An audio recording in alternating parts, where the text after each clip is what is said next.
from Sonja Styblo from the Benzodiazepine Information Coalition. Hi, you can hear me okay, right? Yes. Okay. My name's Sonja. I'm a licensed social worker, lifelong Mass resident. I'm a board member of BIC. I'm also a medically harmed BZ victim. My personal story repeats others that you'll hear here today, almost verbatim.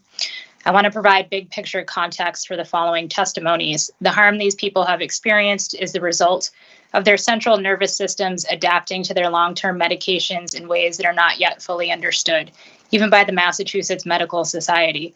You've probably heard the term brain plasticity. It's a phenomenon that we know has been underestimated in medicine to date, that we're just beginning to grasp more. In a sizable minority of long-term benzo patients, it's what accounts for some people's excruciating experiences.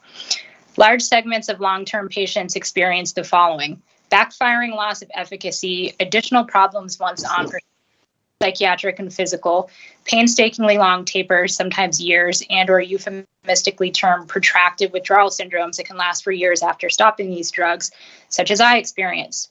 When I was extremely ill for 3 years after discontinuing Klonopin, a litany of providers incorrectly told me that I couldn't still be affected by the drug because it was so long out of my system.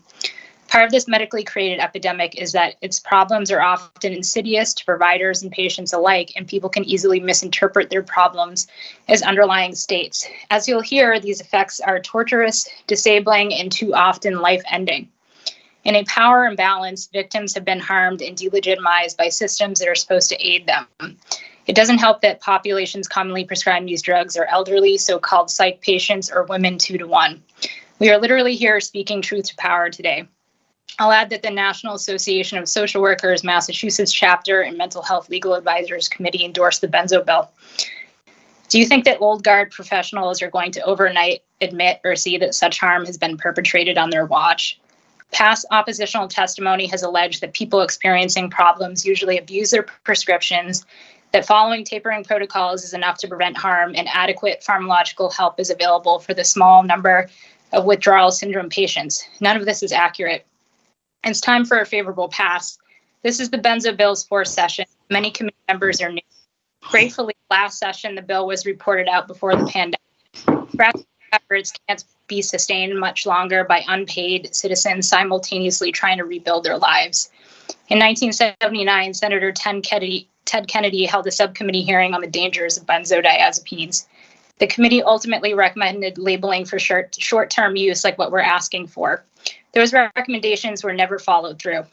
Decades later, it's hard to contemplate the wreckage. Affording patients informed consent is the very least that should be done in response to this major consumer rights blunder. By the end of this week, I'm going to forward every committee member testimony that includes research. I would appreciate confirmation that the chairs will consider this testimony for me.